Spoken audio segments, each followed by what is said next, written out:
Welcome everyone to the December edition of Yoga Samvad. So Yoga Samvad is an initiative by Ritambhara in collaboration with Center for Public Diplomacy and Soft Power of India Foundation. And this is a series that we have started since the Yoga Festival, International Yoga Festival that we held in the International Yoga Day in June. And we invited experts from diverse fields to engage in a dialogue on yoga and its different dimensions and aspects. Since it received a very heartwarming response from everyone, we decided to continue it and resumed it after a couple of months. And this is the December edition of it. And today we have a very distinguished personality with us for engaging in a dialogue on a very interesting and beautiful topic. So the theme for today is Yoga, Rasanubhava, and Ramya.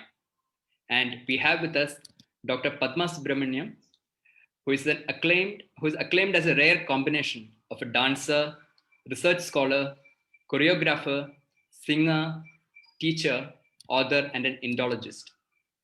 She is the president of Nrityodaya, the dance school founded by her father in 1942, managing trustee of the Bharata Ilango Foundation for Asian Culture, a Pan-Asian research center on performing arts. She is also the managing trustee of Director K. Subramaniam Memorial Trust and a trustee of the Indira Gandhi National Center for Arts. She's presently the program director for BFA, MFA distance education courses in Bharatanatyam and PhD at Shastra University. She has received about 150 national and international awards, including Padma Shri, Padma Bhushan, Sangeet Natak Academy Award, and the Academy Ratna Fellow from the President of India. She is the only Indian classical dancer to receive the prestigious Fukuoka Asian Cultural Award from Japan for her contribution to development and harmony in Asia. She is the first performing artist to have been conferred the honorary fellowship by the Asiatic Society of Mumbai, founded in 1804 for her academic achievements. And she's still an active dancer, touring India and abroad. We welcome you, Padma Amma, for the dialogue today. And to engage in this dialogue, we have with us Srimati Shashikala Anand. She's a Vastu expert, author, and co-founder of Ritambhara Ashram. And she has been associated with the Vishwakarma traditions for over 10 years as a student of Sri Ganapati Sthapati. She has been working with contemporary architects and designers to make the traditional wisdom a part of their practice and lifestyle. She and Rakhu has started Ritambhara as a space for personal excellence and a gathering space for collective energy. Welcome, Shashikala ji, for the dialogue. I now invite Shashikala ji for giving an introduction to the Saptaswara framework before we move into the dialogue and rest of the session. So for listening, the format of today's dialogue will be, first, we will have an introduction to a framework called the Saptaswara, and of which today's theme is a part of it, followed by introduction to the Rasa theory by Padma Amma. And then we will be having a dialogue session and Q&A to conclude. So, Shashikala ji, over to you. Namaskaram. It's a wonderful opportunity, Padmaka. We have sat together in many conferences, but this is the first time we're having an extended dialogue. And it's a theme that is very close to my heart. Of course, you know my teacher, Ganapati Sthapati. You have also had a lot of interactions with him. The whole idea of bringing in the traditions of Vastu and yoga into a collaborative theme is very, very critical for us. And this is how we have tried to put it together. Saptaswara is a model that Raghu and I developed many, many years ago, almost 20 years ago. It is a step-by-step personal alignment and evolution for individuals and groups. The 7 steps are Maitri, Karma, dharma, jnana, ramya, yoga, and abhyasa. All these steps are very, very critical for each of us to go through to be able to refine the self, the body, the mind, the breath, and our entire consciousness. In this, Ramya has a very, very specific location. Ramya means delight. It means inner delight. The ability of each of us to be able to touch enormous levels of joyousness and wellness within ourselves when we are adding to our actions in the world outside. And it comes from a very, very interesting background.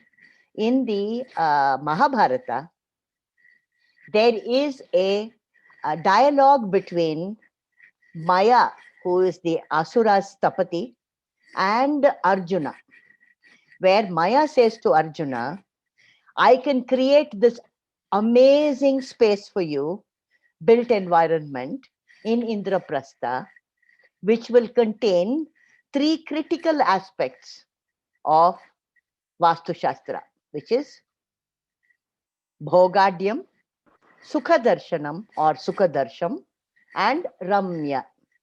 Bhogadyam means usefulness, that which can be used without any, without any mistakes or negativity. So utility.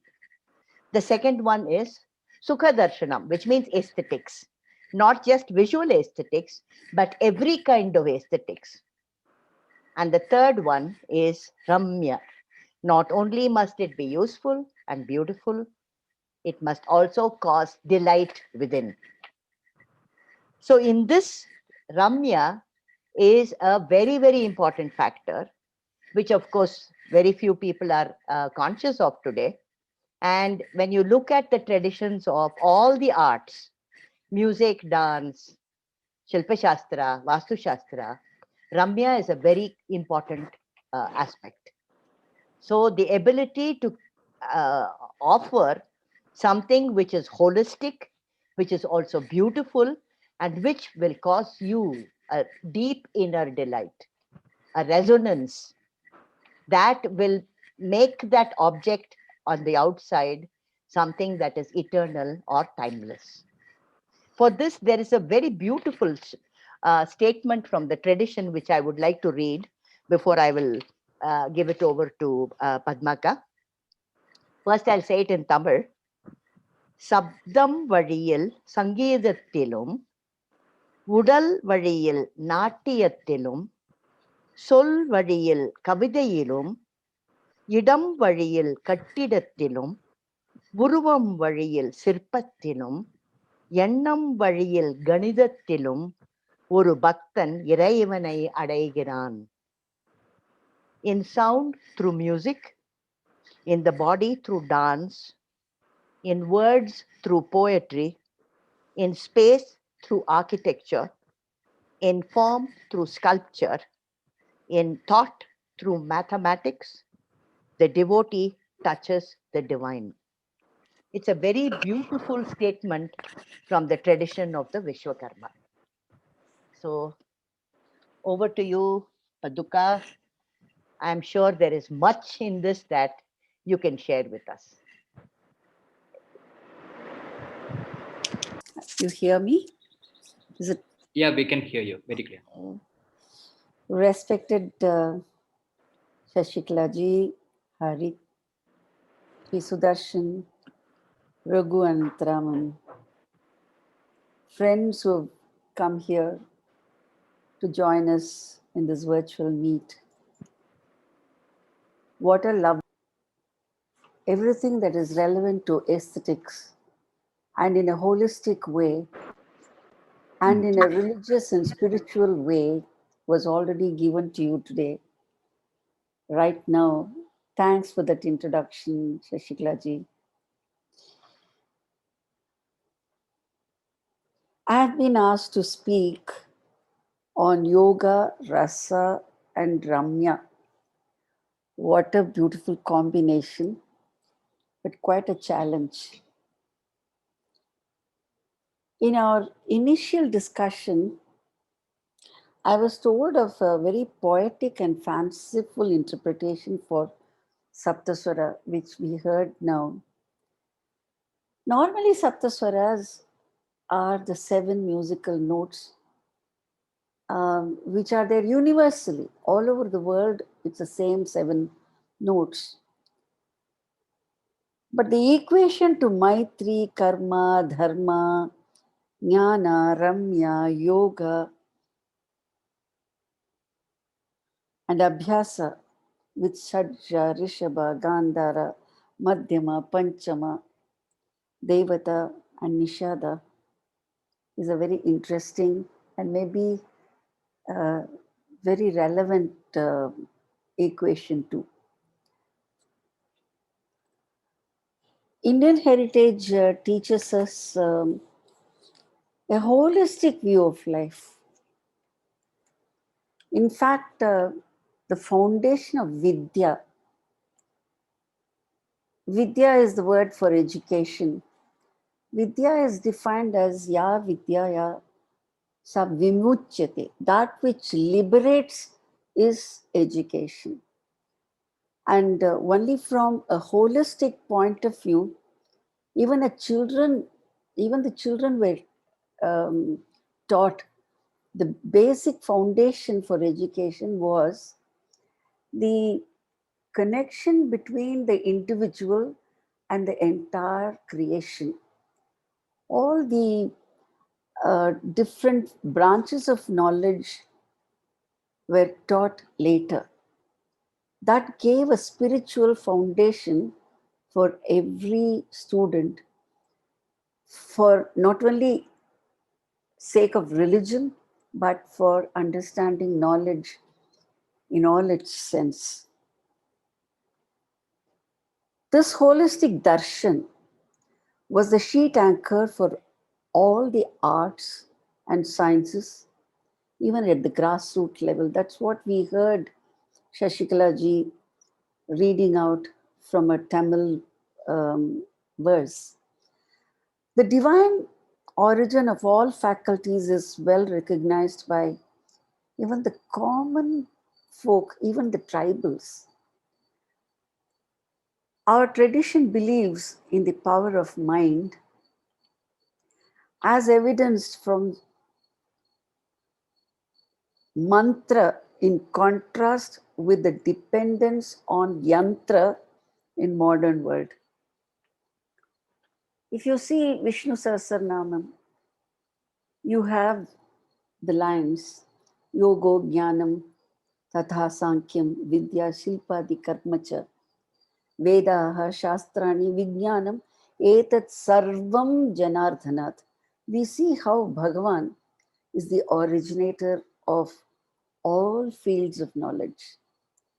Yoga is the first of these, and it symbolizes, everybody knows, it symbolizes the union of body and mind. I would rather say union of body and soul. And it's just not that alone. It signifies its multi-dimensional enlargement of its significance. It is just not physical exercise, as is often misunderstood. These days, yoga has become popular all over the world, but it is understood only in a limited sense. They don't understand its brilliance from a spiritual point of view. In fact, like how a child grows with relevant pedagogy in educational development, yoga encompasses physical, intellectual, emotional, and spiritual strata of development of human life. It is fascinating to note how yoga is connected with all walks of life, without an awareness about its unobtrusive presence. Bhagavan Krishna, in his chapter on Sankhya Yoga, in his song Divine Bhagavad Gita, gives Arjuna lessons on maintaining equilibrium of mind irrespective of the rise and fall of the graph of happiness and sorrow. Defining man of steady wisdom, he says, Dukkeshu anudvignamanaha, Sukheshu vihadasprihaha, Vitaraga bhaya krodaha, Sithadhir muniruchyate. It means that one is called a man of steady wisdom. His mind does not shrink in sorrow or swell in pleasure or pride. He is not affected by likes or dislikes, fear or anger. Our young modern man must realize that mere asanas endow only physical well being. It is important, but there it stops. There is much more to yoga. Let us see how Maharishi Patanjali's Yoga Sutra is embedded in Bharata Muni's Natya Shastra. Bharata Muni calls his work Natya Veda and also Natya Shastra. Veda implies jnana and Shastra implies science. So it is both science and art, or I would say wisdom and knowledge. Both are implied in these two words. Bharata is said to have compiled the fifth Veda, that is Natya Veda, by taking elements from the four Vedas. And Bharata defines Natya as that which represents the entire creation.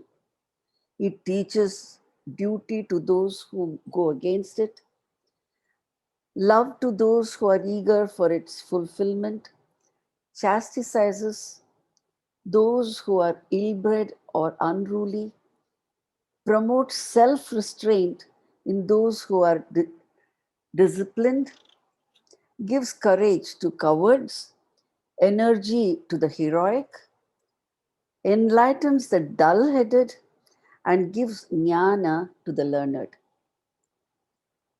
He also says, there is no maxim, no learning, no art or craft, no device, and no action that is not found in Natya. So this is a holistic view of the vision and mission of Natya as we find in Bharata's work.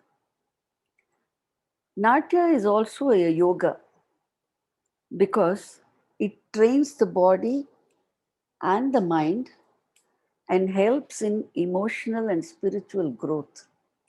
Not only physical growth, but the other important aspects of life. Bharata's Natya Yoga speaks of the entire subject in a sutra form, in a capsule form. In just 2 lines, he is summarizing the contents of 36 chapters. The 2 lines are, it only gives you the subjects dealt with the work, in the work. Rasaha, bhavaha, abhinayaha, dharmi, vritti, pravrityaha, siddhi, swara, atodyam, ganam, rangascha sangraha. So it's a sangraha of all these topics. To put it in a nutshell, I will try to epitomize the meaning. Rasa is it's not a word, but it's a concept. English doesn't have a word to translate rasa. It's a concept. So I can put it like this: rasa is the aesthetic experience. It's wrongly translated as sentiment in many books. Bhava is the feeling. Abhinaya is the enactment or expression which is fourfold. Dharmi implies the stylistic and realistic modes of expression. Vritti denotes the four major styles in production, namely verbal, emotional, forceful action, and soft action. Pravritti is regional taste, reflected through the above four vrittis that I just mentioned. Siddhi is attainment.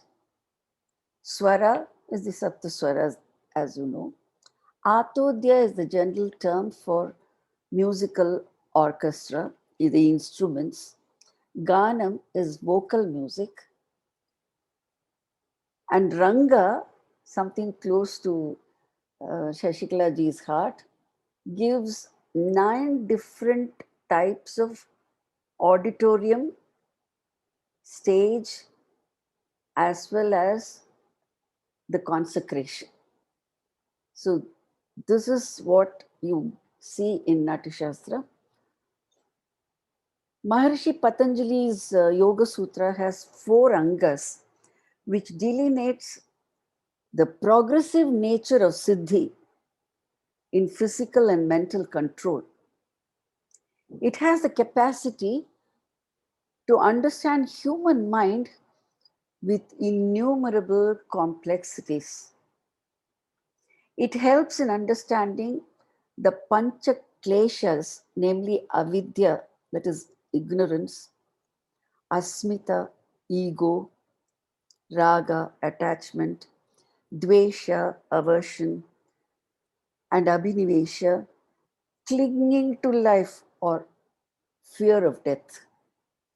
Natya teaches all these under what is called various bhavas.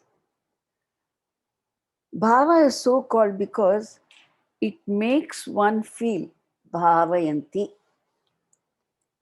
Bhava is analyzed by Bharata as vibhava, that is cause, anubhava, which is the effect, vyabhichari bhava, that is fleeting emotions, and sthayi bhava, which is a dominant state of mind. 8 sthayi bhavas are given. They are rati, love, hasa, laughter, shoka, that is sorrow, krodha, which is anger, utsaha, which is inspired energy, bhaya, terror, jugupsa, disgust, and vismaya, astonishment. These Thai bhavas, as I said, are 8. The vyabhichari or the transitional emotions are numbered as 33. And apart from these, 8 sattvika bhavas are also given, making the total of 49 bhavas. The 8 sattvika bhavas are, again, these are also reactions. I would say they are effect. But these are found as the physiological effects of deep psychological afflictions. So we have stamba with the stupa, sweda, perspiration, romancha, horripilation, vaivarnya, that is change of color in the face, kampana, trembling, swarasadha, change in voice, ashru, tears, and pralaya, fainting. These are called sattvika bhavas. The term sattva is connected with the mind, but sattvika bhavas are described as dehatmakam bhavet sattvam, which implies that, as I said, the physiological reactions for the deep psychological states of mind. See, for example, I can't say to a student, 1, 2, 3, have horripilation. It's impossible. Horripilation has to occur due to that deep feeling. So these are the sattvic conditions. Then abhinaya can be of 4 types. It is angika when it is physical expression. It is vachika when it is through verbal expression. Aharya abhinaya belongs to the external elements like costume, makeup, scene setting, and such other things. And sattvic abhinaya, maybe the most important one, is the emotional expression.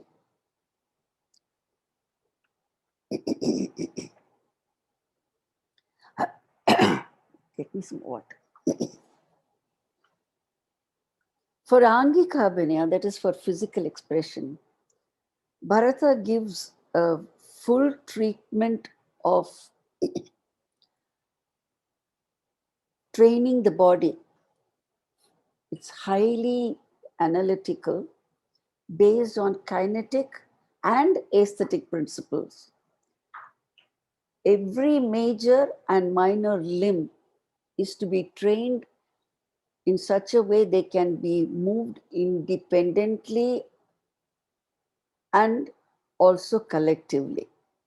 So this is actually the in pedagogy for Natya, this is the first thing, training of the angas and upangas, the major and minor limbs. And these can be compared with the asana of yoga. There are many things that go together. Not only anga upanga, there are also what are called sthanas or specific posture for the body. Sorry.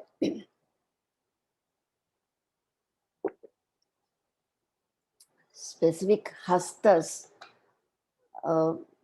gestures for the hands, for the palm, and also for the whole arm.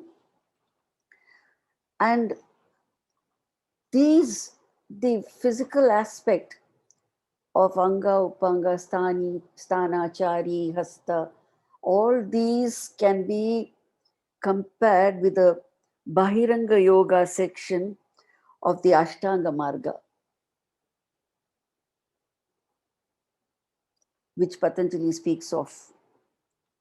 The first 4 of the 8, which Patanjali mentions, are yama, that is moral discipline, niyama, ethical conduct and observance of certain vritas, asana, postures, and of course pranayama, breath control.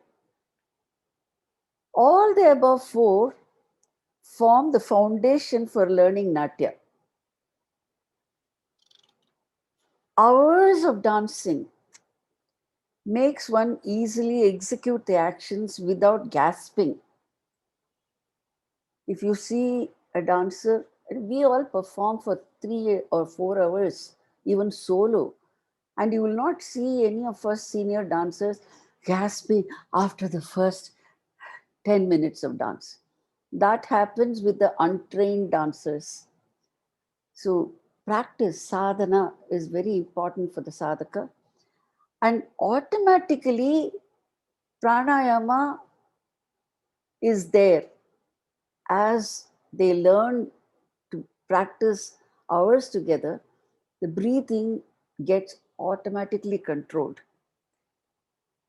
And that is developed also. From childhood, best age to start learning is 7. And that's the best age, I think, for yoga also. Of course, you can start at any time, better late than never. But it will be helpful for children to learn dance earlier. The Vyayamas, I mean the exercises for training each Anga and Upanga, as well as the Sthanas, builds body control as well as gives beauty for the art. We call it Anga Shuddha in the Tamil, colloquial parlance. It's not using soap or cosmetics. Anga Shuddha means exactly the lines which are supposed to be maintained even in very high speed of dancing is achieved only through a practice of angas and upangas. So the earlier, the primary lessons are extremely important. When asanas are practiced by a student of yoga, the breathing exercise as well as the mantras are to be practiced. For example, mere postures of Surya Namaskara is not enough. It has to go along with the breathing exercise and the mantra. In dance art, the postures are based on, as I said, both kinetic and aesthetic principles, which are later developed for psychological effect also. A particular posture is good for man. A particular posture is good for a demon to be represented. A Shurpanaka cannot be represented in the same way as Sita. So they become Angika Abhinaya, and definite postures help in expressing these characters. The aesthetic principles of sculpture and painting is same as for dance. Both these arts are based on filling up space based on symmetry and proportion. The word the Shilpa Shastra uses is mana, it is measure. And talamana and pramana are the terms used by the sthapatis and the chitrakaras to show the space, the measurement. And it is very interesting to see that it's the same term, common term, tala, used in music, dance, and also for measuring in sculpture.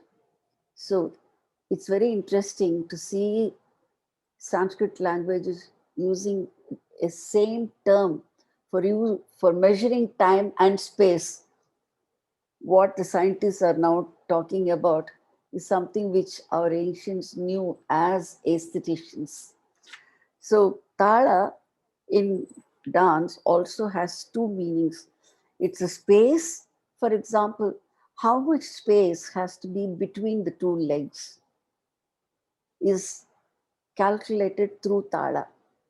And what is the timing, what is the rhythm that has to be observed is also calculated through what is called tala. So here you see a blend.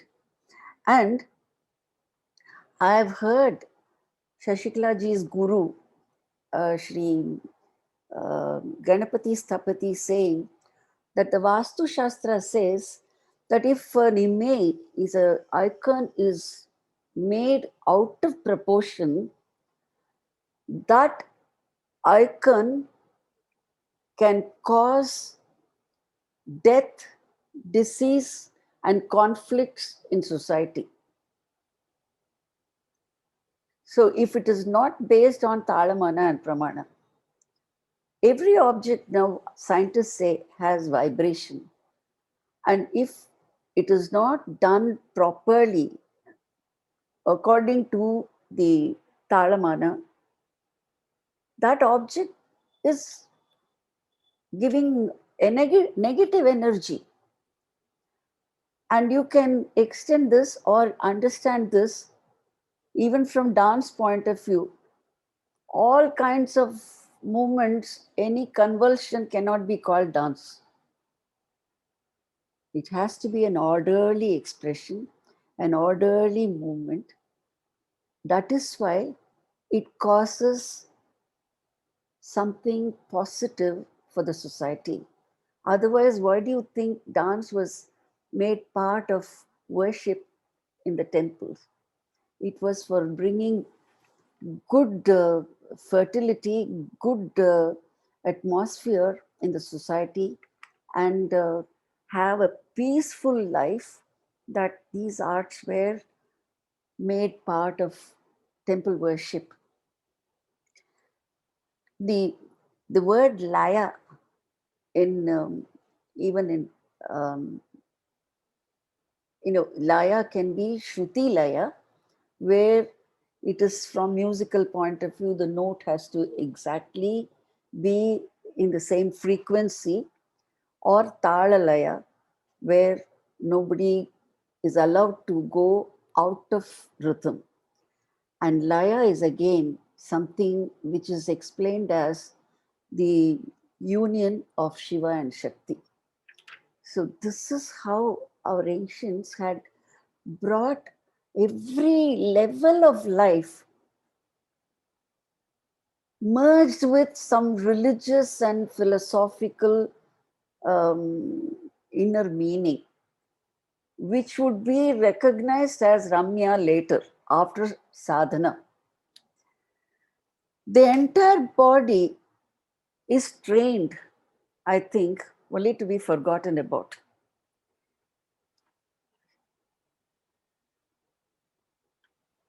In that way, is Natya not identical with yoga?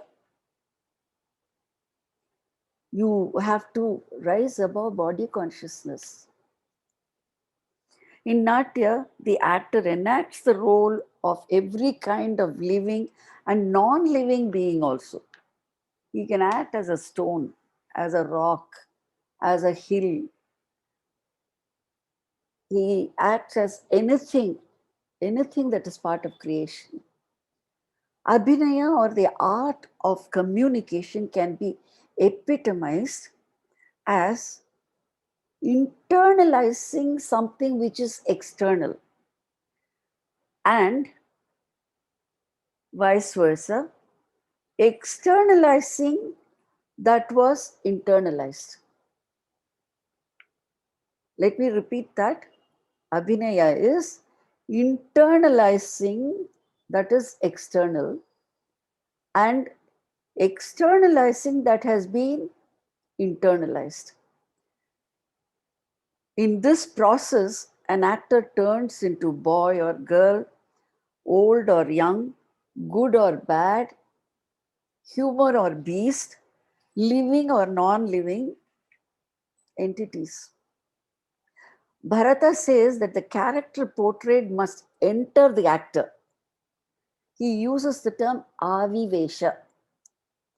But at the same time, the actor cannot lose his consciousness to reality. For example, the relationship between the actors when they act cannot and should not affect when they change their attire and wipe their makeup. That relationship is over. They are not hero and villain, nor are they lovers in real life. Hence, the art of acting itself is like a drop of water on a lotus leaf. Nothing is permanent. Natya is only seemingly real. Hence, the actor is in and yet out of the dramatic persona. Is this not yoga? In fact, it should be easier for an actor to meditate and feel one with the entire infinite. because he knows he is not that Mr. So and so, but that self is something bigger than the name of that person. So it is something like the body and mind meeting. And when that happens, that bhava of positivity flows through an inward journey. When one dances in gay abandon, there is that indescribable um, contentment caused by or causing ojas. This is the truth of Ananda Tandava of Lord Shiva, who galvanizes the macro as well as the microcosm, that is the human dancer. This dance gives rise to rasa, the aesthetic cum spiritual joy, because of its being ramya, that is the inner delightful experience. And rasa, that delightful experience happens to the actor and also the spectator. It is both. It's two-way traffic, not one-way traffic. And that is why there is an opportunity to realize and understand the phrase Satyam Shivam Sundaram. Something which is beautiful gives you that inner satisfaction. The process of rasotpatti can be summarized as follows. I'll try to bring the big theory of rasa in a nutshell. I told you vibhava is cause. To give an example, Rama's eyes meeting Sita's. Annalum nokinan, avalum nokinal. You have that phrase. You have the vachika there. The literary beauty is in that one line that Kamban brings. And that is vibhava. The cause is Rama's eyes meeting the figure of Shiva, Sita. And the reactions of Rama, like his wonder at the beauty of Sita, is the next step. So you have the vibhava and the cause, and anubhava, the effect. And on Sita's side, Sita looking at Rama, avalum nokinal, is the cause, vibhava. And several kinds of emotions, fleeting emotions come and go, like she can be frightened that somebody will notice change in her, or she's blushing in coy. All these are anubhava. And the embarrassment that Rama has because Vishwamitra has noticed Rama is not following him. That can be a vyabhichari bhava. That embarrassment is a fleeting emotion. It's not something which is there constantly. All these put together causes what is called, when properly performed, when abhinaya is done, then that causes Shringara rasa. So rasa is something which is born out of the combination of vibhava, anubhava, vyabhichari, samyogat, rasa nishpattihi.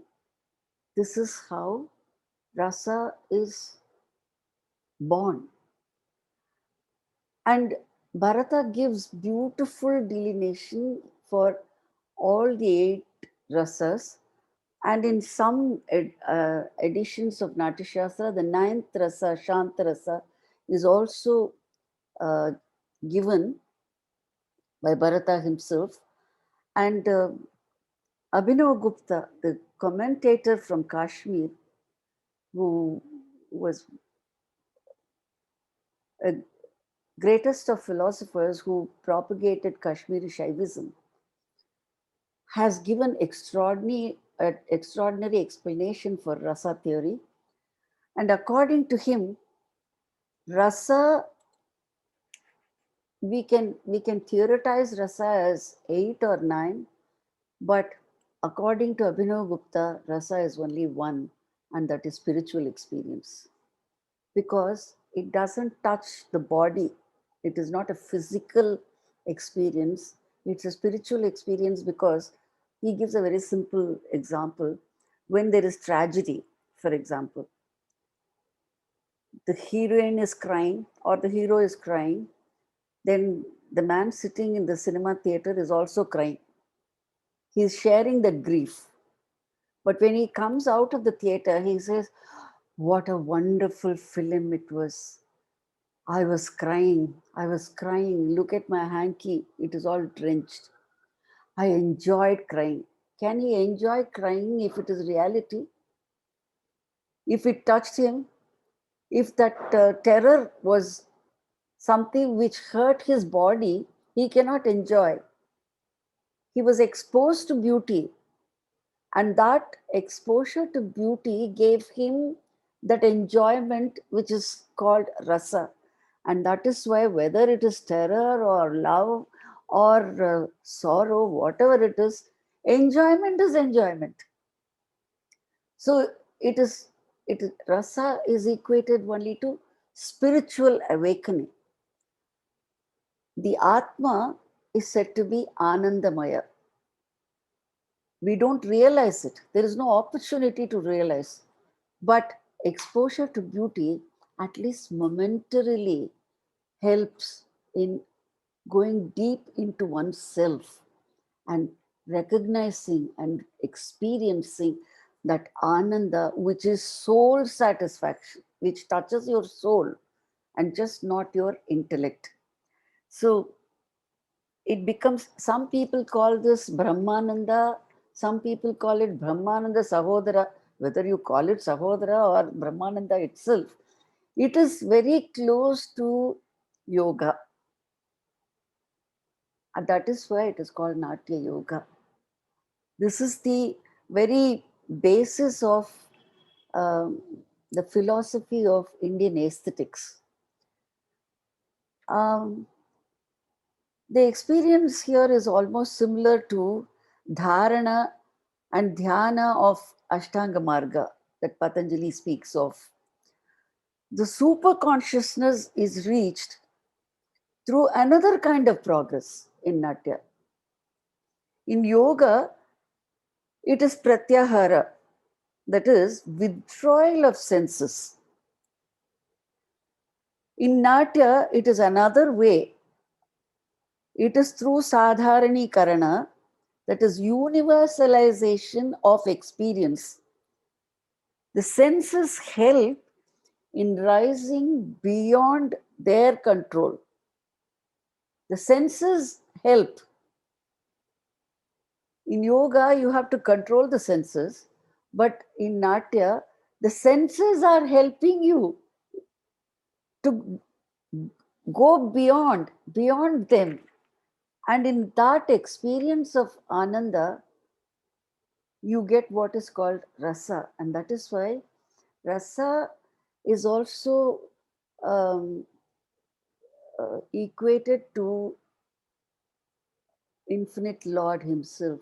In Upanishad, you have the phrase raso vai saha rasagihyevayam labdva nandi bhavati. Those who can obtain that rasa can attain ananda. And in Lalita Sahasranama, you address Devi, our universal mother, as Rasagnya and Rasa Shevadi. She is personification of rasa, and she is the ocean of rasa. So rasa has a very high spiritual connotation. But for all this, what is needed is to train the body first. That is the first step.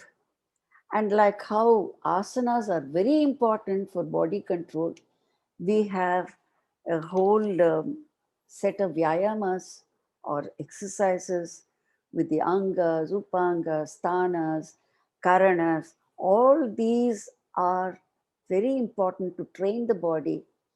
And I'm going to ask my disciple, Ramya. Her name is also Ramya. So you will have Ramya demonstrating a few elements from Natya Shastra by connecting it to yoga and asanas, because she is a very young yoga teacher. I call, are you here, Ramya? You can, Yes, Akka. you can start your comparisons and performance show. Okay, Akka. Thank you, Akka. Pranams to my Guru, Paduka, for making me a part of this wonderful gathering.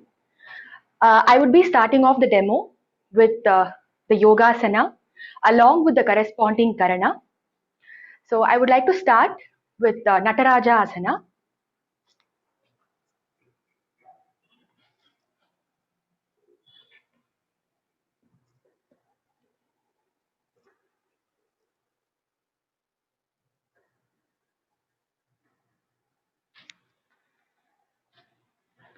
The corresponding Karana is Talavilasitam.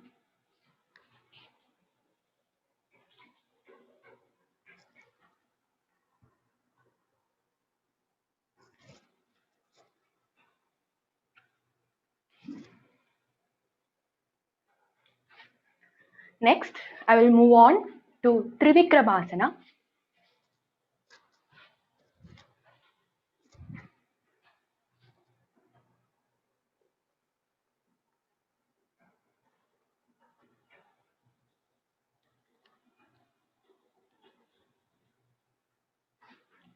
The corresponding Karana is Dandapadam.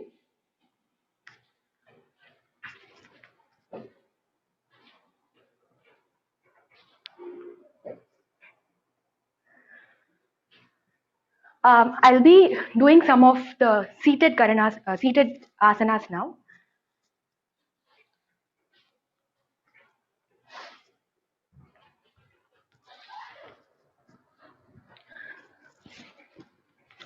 This is Raja Kapotasana.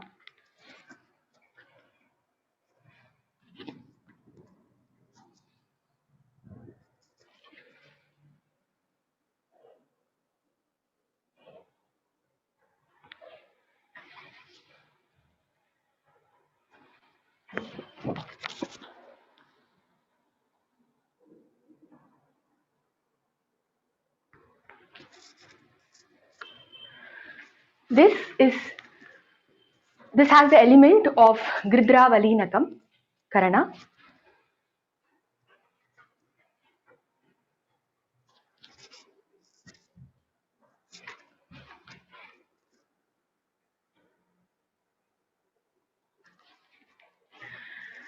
Next is Chakrasana.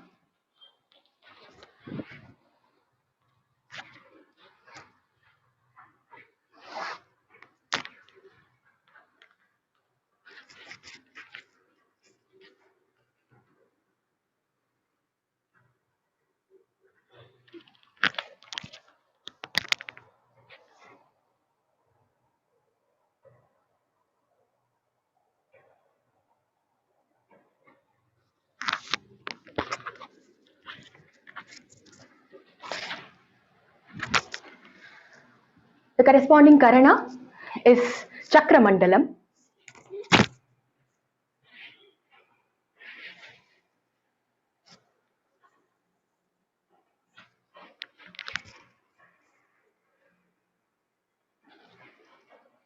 Next is Anjaneyasana.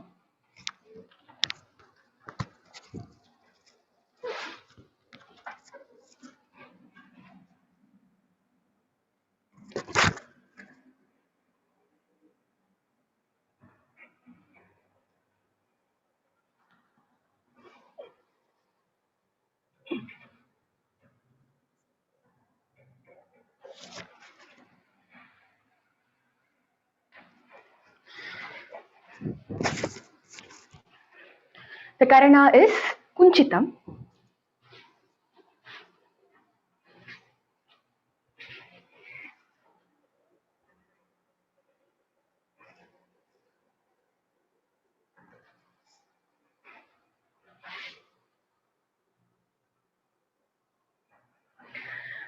Next one is Surya Yantrasana, which is the sun dial pose.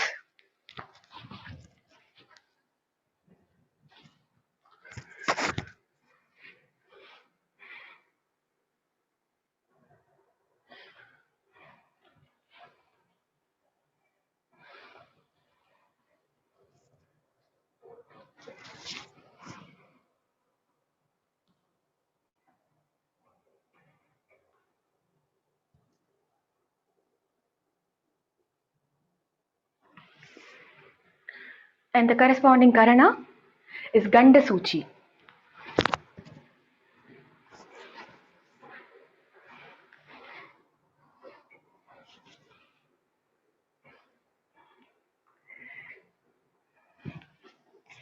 Next one is Samakonasana, or the split.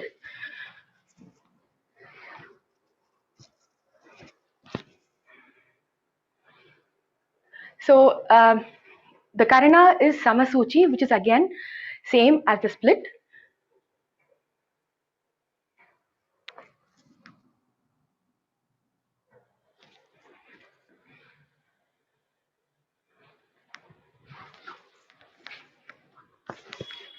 The next one is Salabhasana.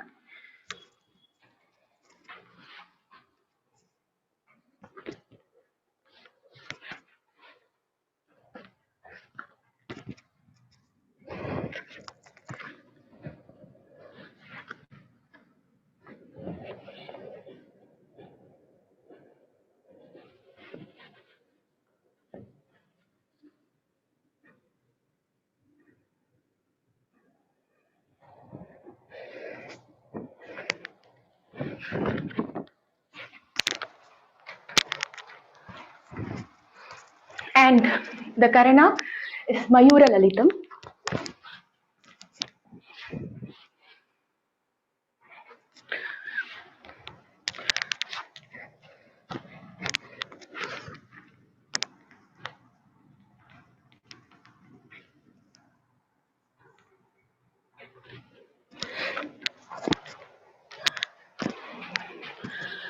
The last one is Bhujangasana, cobra pose.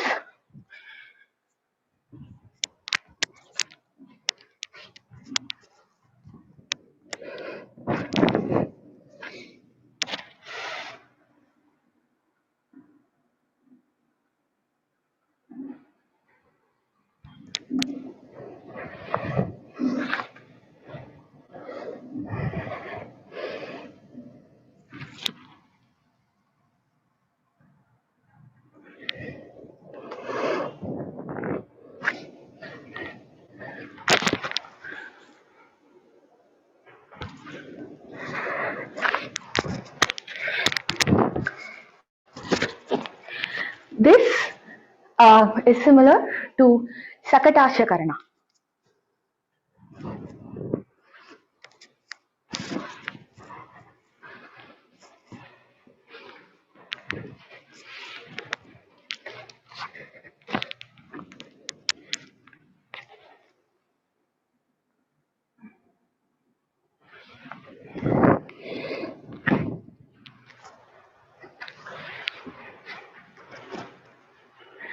Thank you.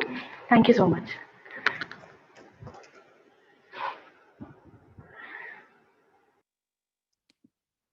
Thank you, Ramya.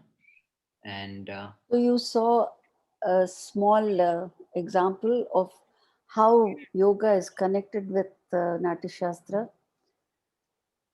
As I said, yoga is connected with everything, with vocal music.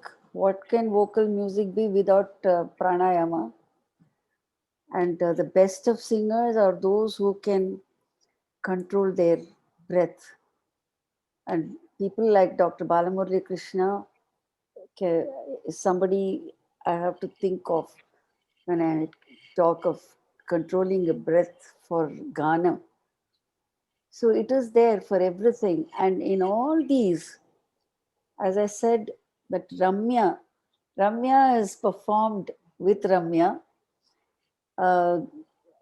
It's a good name that has been given to this child. It is an inward journey, inward experience, enjoyment.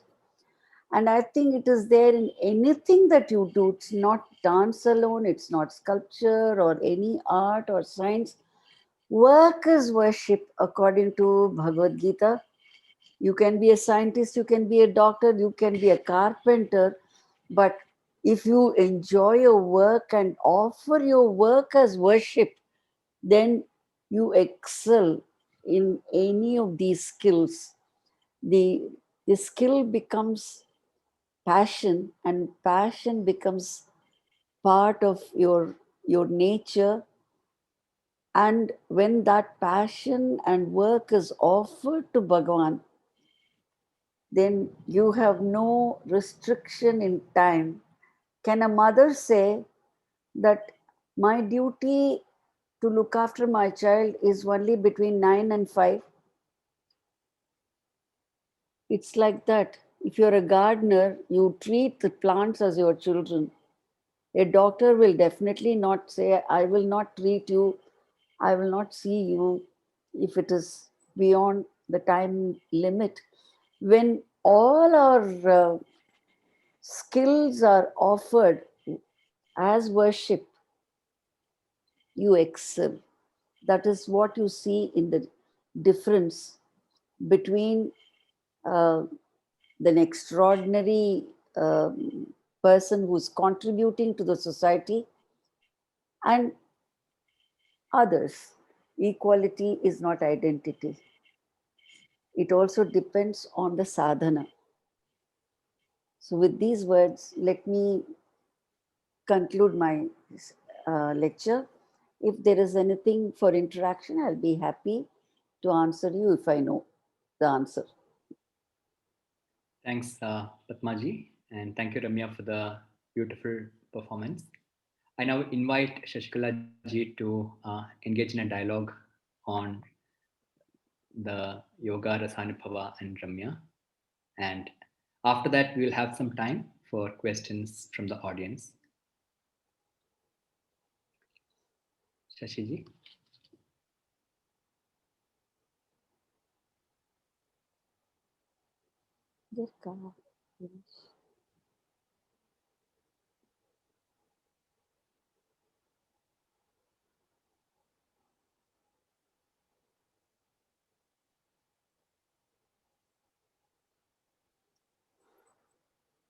Shashi, can you hear me?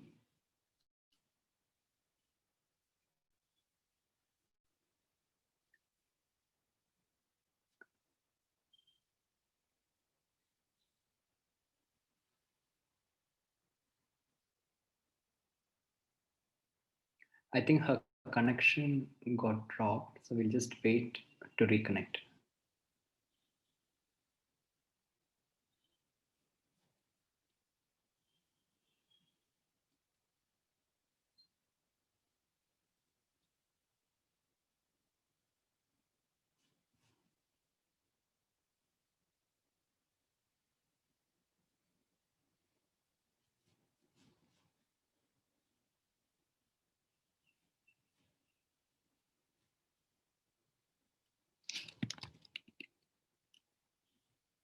Yeah, so she's just reconnecting, so we'll give it a minute.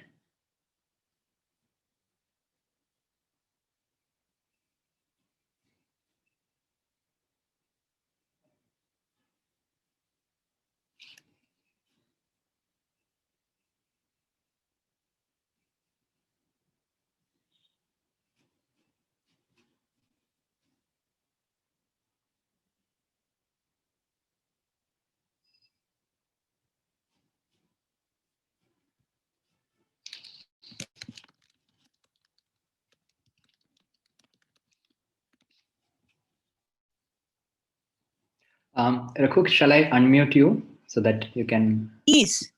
Yeah. Thank you. Padmaka, I just wanted to share a few things with you.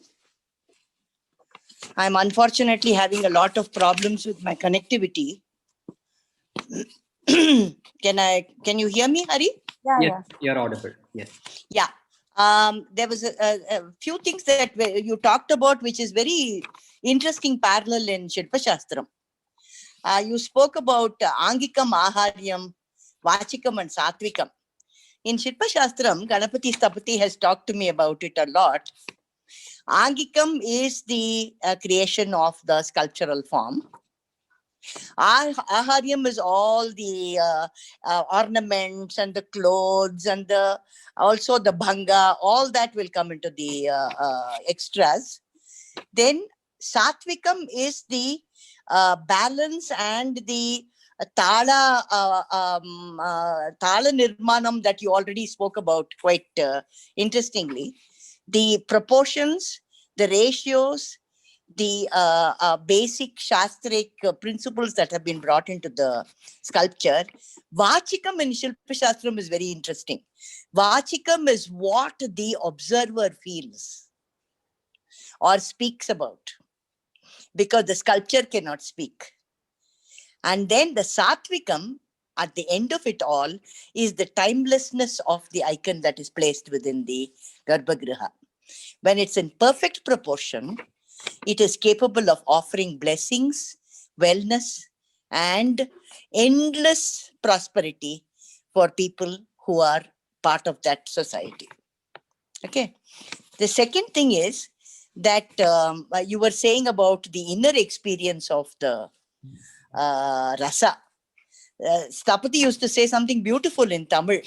Ulladai ullapadi allamal, ulladai unarndapadi. So you do not depict reality as it is.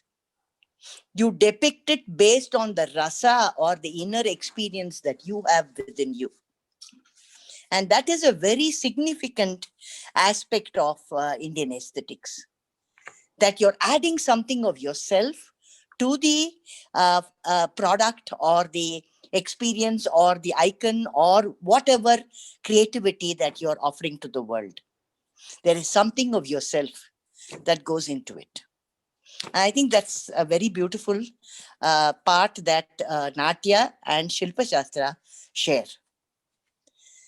So, are we inviting people for questions now, Hari? Can I add to what Shashikla ji said? Ulladai ullapadi alladu. Allamal ulladai unarndapadi. Do you hear me? Do you hear me? Yeah, we can hear you. Okay. See, Bharata speaks of two levels of expression. One is anukara. Karana is action. Anukarana is imitation. But he says it is not enough if there is imitation. What is needed is glorification of the role and the situation. Anukirtana, he uses the word anukirtana and not stop with anukarana. That is what you have said in Tamil now.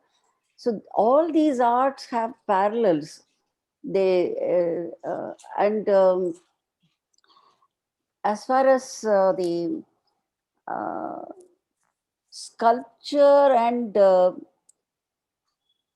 you said Vachika cannot be there in sculpture. In my experience, I have felt Vachika in sculptures because it's the sculptures which guided me, like Dakshinamurti in silence, to learn how to perform the Karanas. So much is indicated through the lines that you see in sculptures. Absolutely. And when it comes to question of the Ramayana sculptures that you have in for even as miniature sculptures in Tribhuvanam temple, so much is expressed. Whatever is there in Kamba Ramayanam is seen in those panels. So there Yeah. is, as though there is Vachika Abhinaya, Exactly. That's what I meant. there It's is wordlessly communicating to you, and the words are coming from you. all 4 Abhinayas are there in stone Absolutely. and in painting. This is the greatness of our tradition. So the Vachika actually is the communication silently that you're picking up through the beauty of that form, and within you, the words actually manifest. Actually, silence is very important in learning. Is Absolutely. Mauna Vyakya of Dakshinamurti. Exactly. Just one hasta is enough to express so many profound thoughts. So it is there. It is for us to understand and enjoy. Absolutely.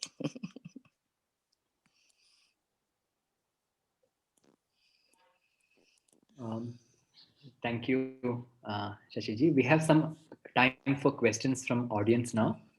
And so if you have any questions, Mic you or can something, I can't hear. feel free to type it in the chat. Mic எதானே இருக்கா இதுக்கு? I'll just read out the first one. So the first question is from Dr. T.V. Gopal. He is asking, while there are 5 Bhujanga-based forms of Shiva, only 3 of them are found in the 108 Karanas. Why is that? No, there are more than that. They are not called Bhujanga. It can be called Naga Pasarpitam.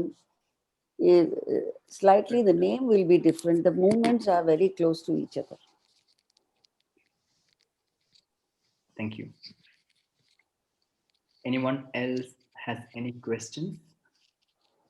Anything to share? Good volume.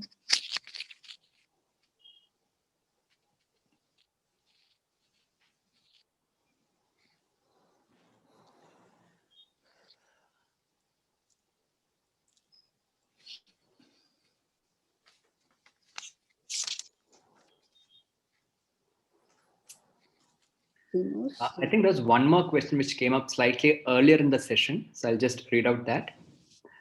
The question is again from Dr. T.V. Gopal. Is the abstract form of a human adequate to create the correct visions to the mind's eye that fit the given enclosure or avarana? If yes, who or what collection is performing with the Vastu Purusha in tandem? I don't understand the question, to be honest with you. Exactly. It's a very complex question. If Shashikala can answer, you answer. I don't understand. I'll try to answer, because the Vastu Purusha is an abstract energy form. There is no doubt about that. And the form that you place on it actually gets into a relationship with the energy field. So if you're talking about the auditorium or Ranga, as Paduka was talking about, the Ranga has to be of a certain scale.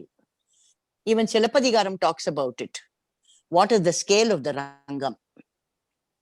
And what is the size of the stage, the size of the auditorium, the size of the green room, the orchestra pit? Everything has been sort of looked at in many of these traditional texts.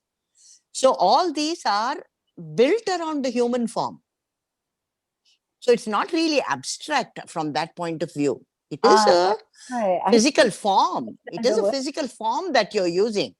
Okay. But the tala, I did some work with dancers in Kalakshetra once, where we took them through the various talas. See, the Uttama Dashatala is supposed to be the tala that is used for divine images. And then you come down, Navatala, Ashtatala, and so on. So Ashtatala is usually what is given for human beings, Sapta and Ashta. So the dancers tried to feel the tala in their own bodies when they were, for example, depicting Ganesha. Can I actually feel Panchatala in my body? Can I do the Bhanga so that I can shorten myself into that state of Panchatala? And can I experience Ganesha within me? But it is still not abstract. It is actually a physical body Exactly. you're working with. It's Yeah. I don't think it is abstract. It is very concrete. In fact, Very concrete. Vastu itself is concrete. Only the energy is abstract, not the physical form. Absolutely. But the vibration of the energy is being manifested into the form.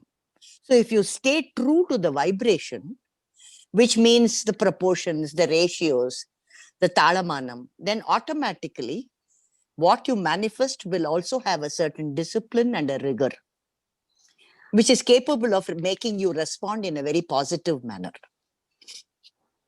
Thank you. Saridane Paduka. Yes, for that, when you think of Talamana, the Pramata Ganas, which are less than 4 talas height, are Yeah. full of energy. And when you look at them, you feel that bhava. They are Exuberance. full of Yeah. dynamic. Yeah. You can see so much of dynamism in them.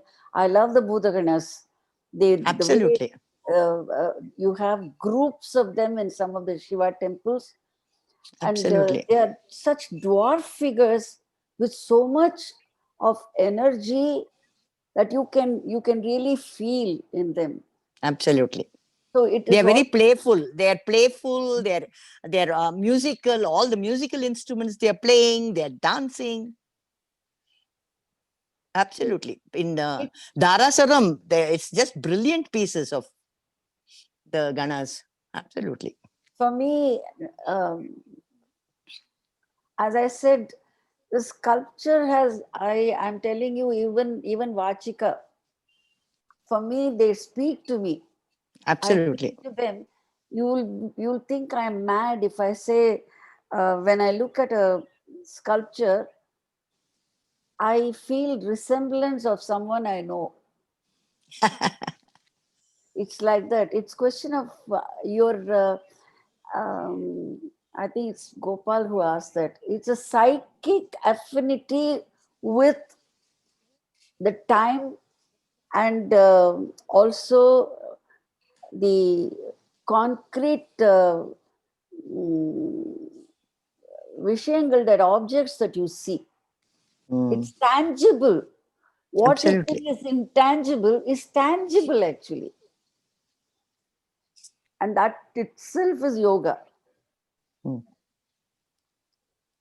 To visualize something which is not there Yes. is yoga. And to and also if you find feel life, deep bhakti, and you go into the Garbhagriha and you just stand there in devotion, you can actually feel horripilation and the tears coming. absolutely. And Because that energy out there is drawing you. that energy is there because when the Sthapati, in a very physical sense, when the Sthapati created that figure which you see, say for instance, Meenakshi inside the Meenakshi temple, it had been created from the dhyana shlokas which inspired the Sthapati after all the austerities that he underwent. And he had Absolutely. it is said our Indian Sthapatis are not creating a figure, they are only revealing the figure of God who is already present in the stone. They are only That's right. removing the unwanted portion of a slab, and they are revealing the deity to all of us. This is in their dhyana level, which has been seen by the Sthapati. Mm. The vision that they have, very true to the dhyana shloka, concentrating on the dhyana shloka. They undergo those vratas for 45 days. They sleep on the ground in the temple, and they have austerities to undergo. It's not easy to make an image. It's not Absolutely. like anything. And also, can I add something here, Padmaka? there is a whole tradition of how you use the space in a temple. You walk through the Gopuram because that's the feet of the Lord, and you go to the Dvajastambam and touch the base, and that is the base actually denotes your own Mooladhara. And then you say, may you awaken my Mooladhara to its higher potential. And then you walk around the temple, feel the surface, watch the things, smell the smells, touch, taste, everything. All your senses are opened out. And finally, when you come to the Garbhagriha and you watch the Arati being carried out and the bells ringing, all your senses shut inside. They go inward. And within you, you touch that divine that you see there. So at that time, you do Atma Pradakshinam because within you, you have touched the Jivatma. That is supposed to be the sacred walk of the temple. And after this, you come back to the Dvajastambam, look up to the flagstaff at the top, which denotes your Sahasrara, and say, may I rise to that level. Then you do your Namaskaram and you leave. So it is actually a spiritual journey that you are undertaking. Very true. Um, That's why Adi Shankaracharya in his Shiva Manasa Puja Stotram, there he says the body is the temple. Exactly. Shariram griham pujate vishayopabhoga rachana. All my experiences of life is worship to you. So he is able to internalize the entire temple. Normal people like us, we cannot do that. We need something tangible, and that is why the temple was created. Everybody cannot become Shankaracharya. The tangible, and again, what is intangible is made tangible by the Sthapatis. Mm. And we have to thank them for that. And when they create particularly the deity, the figure of the deity in the sanctum, the Sthapati must have that Shanti in him. He must, if he is because in modern art they say a painting is something which reflects the inner composure or conflict of the artist. The Sthapati has no permission to do that. It is not his personal conflict. It is personal experience of, as I said, that Ramya that he enjoys. He sees the vision of Devi, and he is somebody who is revealing that to us. So the entire approach to art itself is very different when it comes to Indian aesthetics. Absolutely. You are always striving to touch the divine. There is no doubt about it. Beautiful. Thank you. On that note, I have a question regarding Ramya. I think in this session so far, we have seen how much it is important for dancer and in architecture. If you could share your view on the importance of Ramya in the personal development of an individual, at an individual level, how important is Ramya? Ramya has to answer. Ramya? Ramya?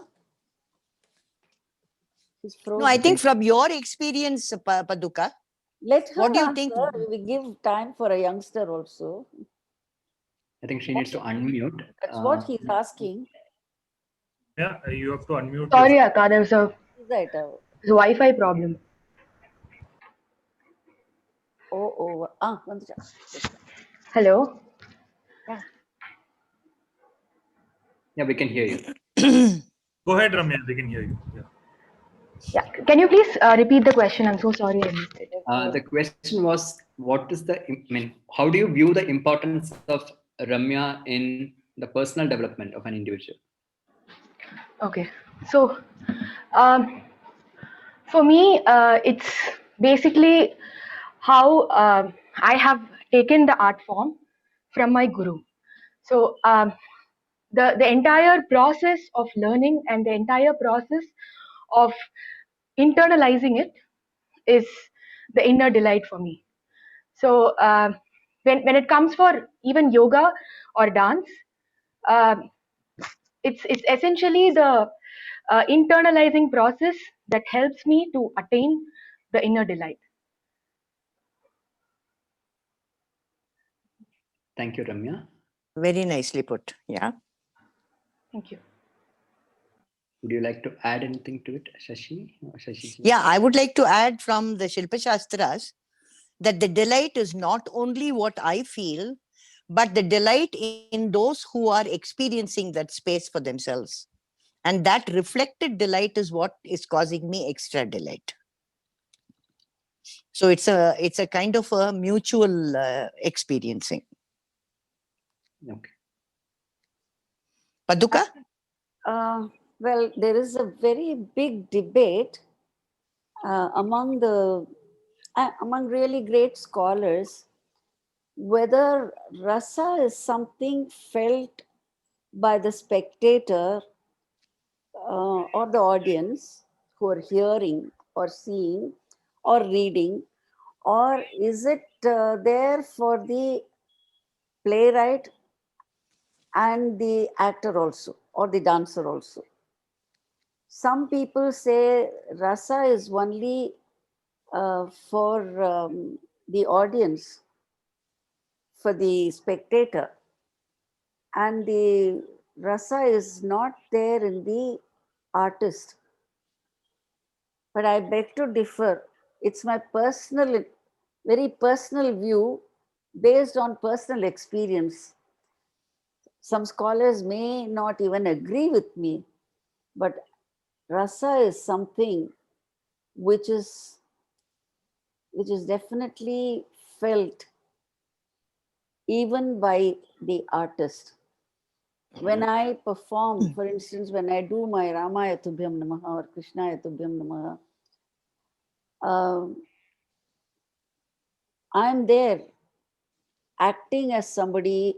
I may be acting as Shurpanaka, because that's a solo program I do. All the characters of Ramayana I perform.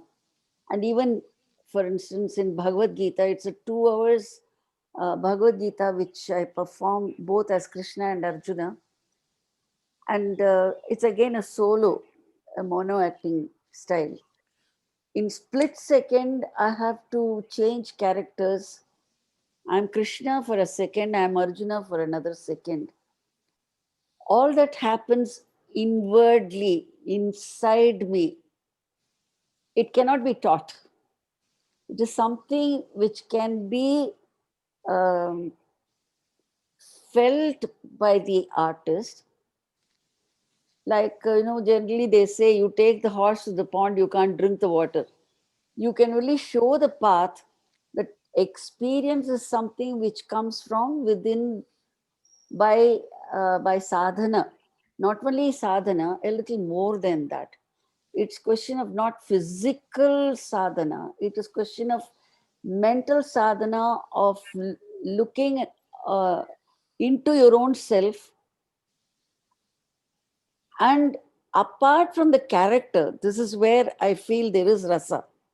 Apart from the character I portray, I know I am there. The I, the real I, is there. I'm also an onlooker.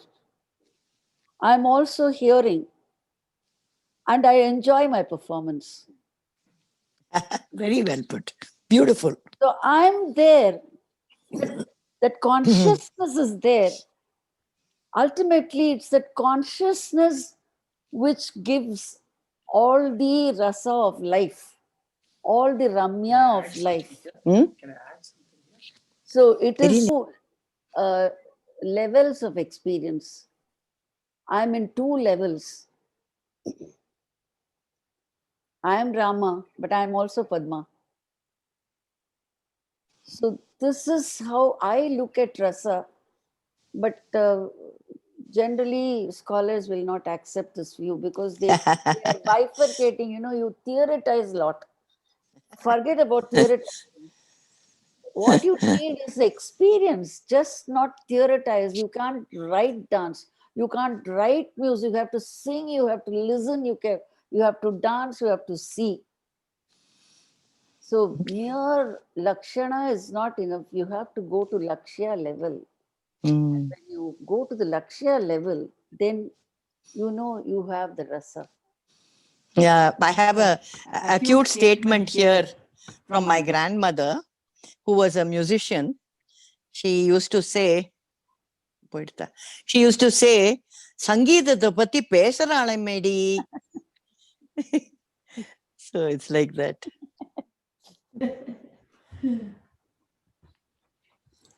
Thank you.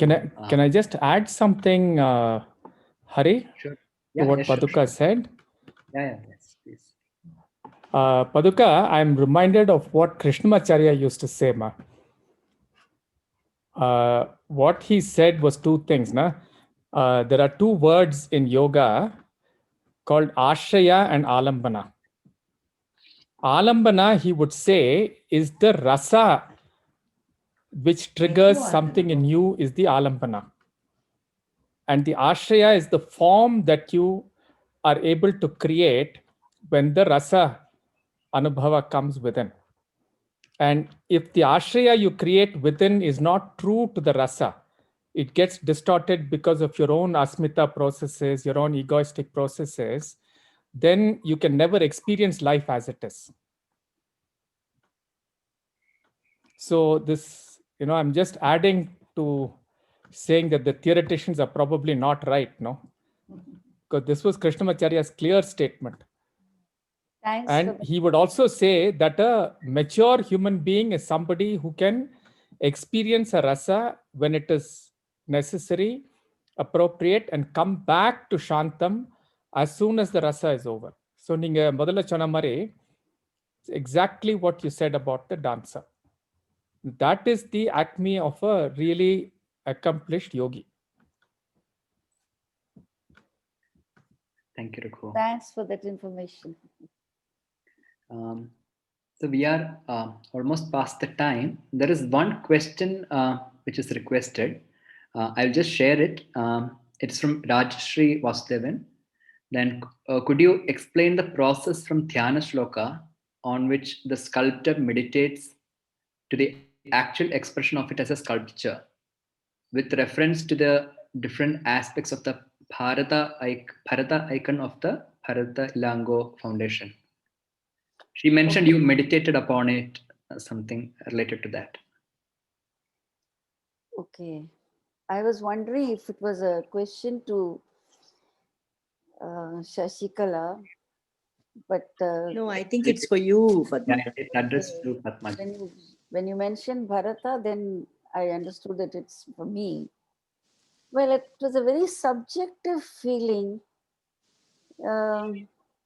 All subjective feelings are not possible to be described.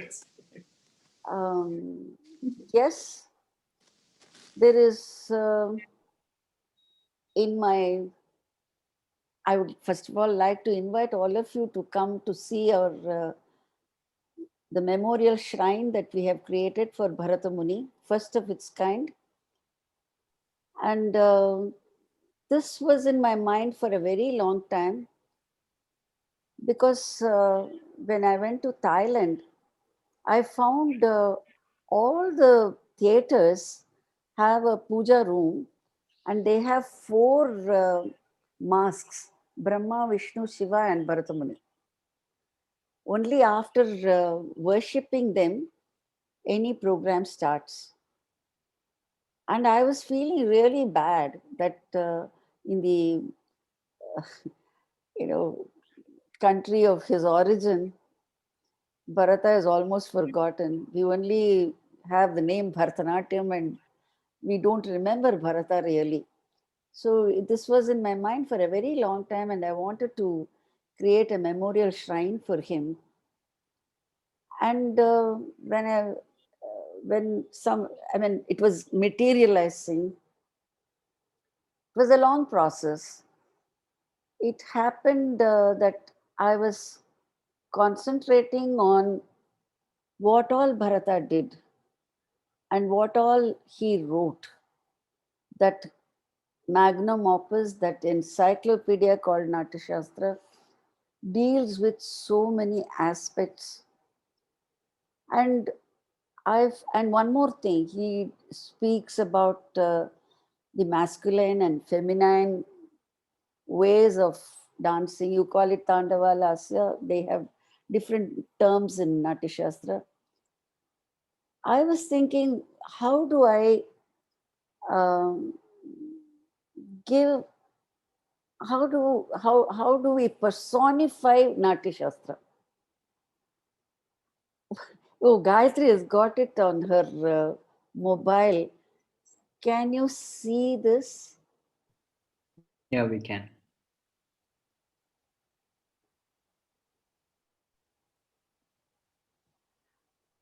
In Thailand and in Cambodia, Bharata is depicted as a very old man with white beard.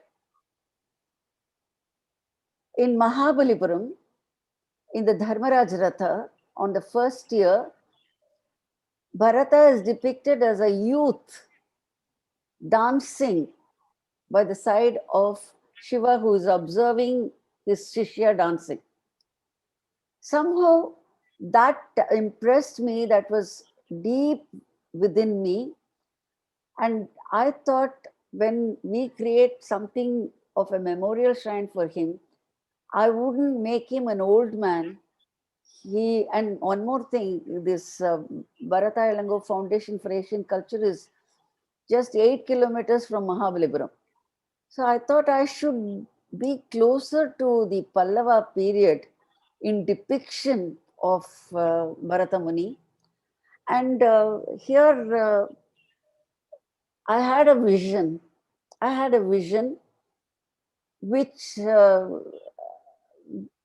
Which has too many things to be explained. Now, first of all, he is in a sthana called Vaishnava sthana. This position is called Vaishnava position. So there is Vishnu Amsha in this figure. Then I've given 4 hands for him. The upper right hand is having a Damaru, which makes him, having Shaiva Amsha with a Damaru. Not only that, I can't give you a close-up of his face. He is like Ardhanarishwara. The 2 earrings are not same. They're different. So he is like both Shiva and Parvati. You have Tandava and Lasya elements. And the Udukka, the Dakka in his hand, symbolizes the entire Vachika Abhinaya chapters, because of the Maheshwara Sutram that Patanjali speaks of. It's from the Dakka of Maheshwara that the 14 phonetic phrases were born, and all languages came from that. And so the Dakka that I saw in his hand, I won't say I gave, I saw in his hand, signifies the entire Vachika, the verbal expression. And then there is Veena in his left upper hand, which symbolizes all the music chapters. 8 chapters are there. All those music chapters are symbolized. Plus the Devi element, Saraswati element is there. He is himself Bharati. Not only Bharata, he is himself Bharati. And the lower right hand shows the sign of Chinmudra. It is the sign of Jnana, because Natya Veda, not Natya Shastra, it is Natya Veda. It takes you to a higher plane, a higher consciousness. And the left hand has his book, Ola Chuvudi, which pertains to the realm of knowledge. So he has the Natya Shastra in his hand. And the entire figure is now a personification of major elements of Natyashastra, and his face, I wish I can show you the close-up. Very beautiful smile. You can see Rasa, you can see Ramya, all that is there in him. And that's how this vision came to me. I understood the meaning of the vision, and I won't say I created. It's not my creation. Rajshri asked me that question. So it's not my creation. This vision was a revelation for me. Thank you so much. That's so beautiful, Padmaka. You must come and see my Kandipa, Kandipa, Kandipa. நீங்க பார்க்கணும் கண்டிப்பா Kandipa வரேன், Kandipa வரேன். And we have Shashikalama, we have created, I've designed a new set of 108 Karana sculptures. And what we have now at Bharata Center is a replica of the designs I made for Uttara Chidambaram Nataraja Mandir at the behest of Kanchi Mahaswami. Yes, I remember that. He had built a temple for Nataraja. He had asked me to design 108 Karana sculptures, and I asked him whether it should be Tanjore version, which I thought I can give to the pass it on, or I have all the sculptures, photographs. I said I can pass that on, or Chidambaram, which is all Parvati dancing. He said, no, you create, you have to, because you have said, you've discovered that Karana is not a posture, but a movement. And you reworked on discovering the actual movement which precedes and follows that position that you see in the sculpture.